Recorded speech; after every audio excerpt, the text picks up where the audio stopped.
little after 6:30. I apologize for the delay. I think we can call the meeting to order.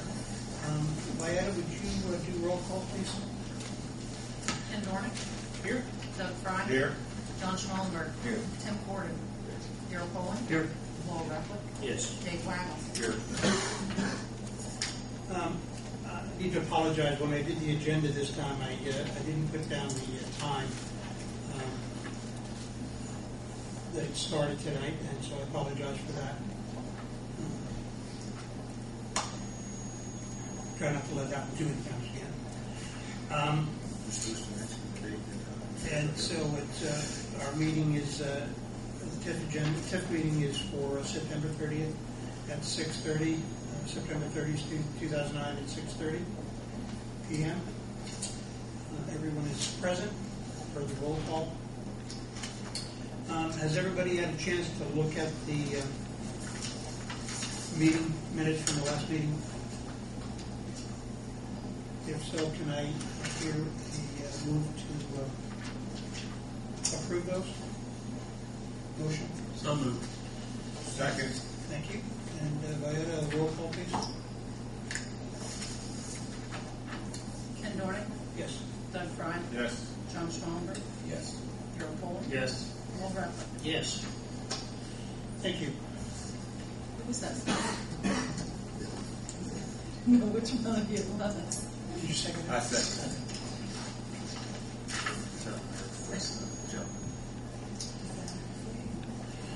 As everybody can see, removing poles, etc., on Lincoln Street. Mark, can you give us an update as to where we stand there? What's going on?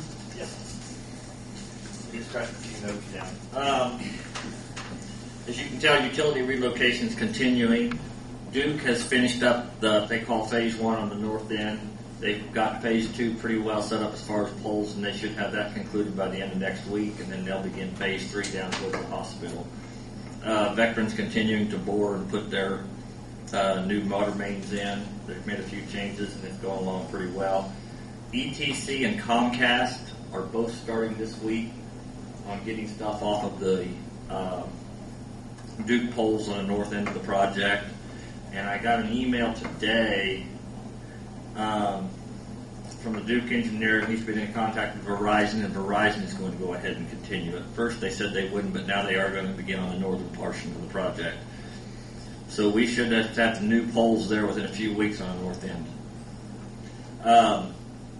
As far as the Giddings Cleaner site, the remediation, as far as the environmental issues, that contract that's been handled by Caramita has been concluded. It was awarded to HIS contractors, and they're going to start on their site Monday. So we're going to have several things going on there at the same time. As far as our project, the mayor, state rep Cleo Duncan, and I had an opportunity to stop up at Indianapolis Monday, and we urged NDOT to keep things moving. We received an invoice that same day. We paid that yesterday, and they had a notice to proceed to our contractor this morning. And we would have a pre-construction meeting set up for next Tuesday. Anytime after next Tuesday, Dave O'Mara can show up on site and begin the actual reconstruction of Lincoln Street. Mark, have you had any contact with O'Mara yet? I've had several meetings with them. Have they, we had talked one time that logically to us like that it would make sense for them to start on Baroshell before the winter set in. We'll probably have more discussion about that Tuesday at NDOT. We'll have the area engineer there. They'll have a better idea of what their agenda is. I think their number one priority in the discussions we've had is going to be what I call the southernmost block of the project, which is 1st Street to the south side of the hospital. They would really like to get that completed because while that part of the project's going on, that requires closure to traffic both ways from 1st Street south. In other words, it detours traffic from Main Street up to Broadway and then out Broadway all the way to bypass. That's what the traffic maintenance plans call for. So that's their priority. They'll also probably be working on Baroshell at the same time with the storm sewers. And they would have to close the lower end because of only down to 2 lanes there. But like I said, we'll have a better idea once we have the meeting Tuesday and they get up here on site and we get everybody, on the same page. Right now, they haven't had a chance to talk to the utilities at all. And I'm still trying to finalize arrangements and get everybody contacted. As a matter of fact, the utilities, we happen to have a meeting tomorrow that's held every month for all the utilities within Greensburg and Decatur County. They meet monthly to go over projects, so we'll discuss this at length tomorrow morning at 7 a.m. Any other questions? Thanks again for your involvement, Mark. Appreciate it. Let's move along.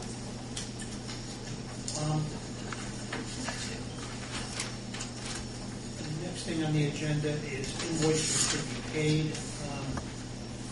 I'll run through the financials real quickly here.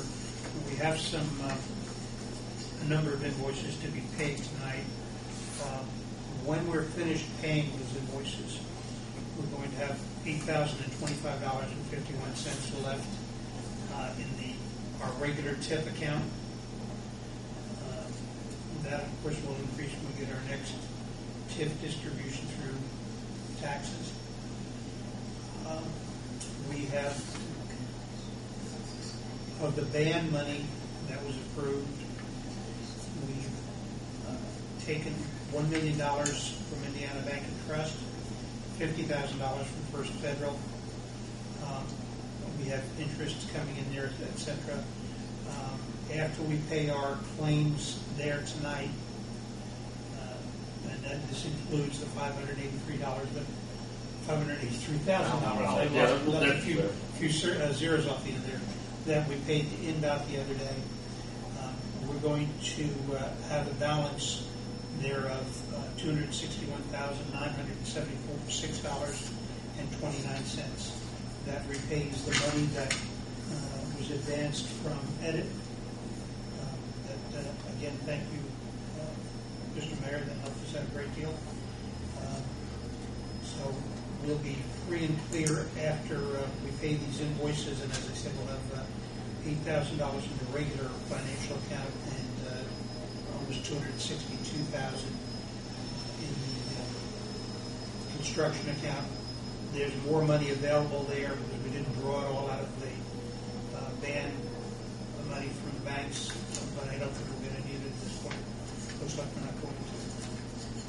So what we're going to approve tonight is out of the TIP funds is a total of $357.53. That includes invoices from Shoals Land Surveying, some overnight costs for some overnight mailings with Barnes and Thornburg, and Vieta's invoice.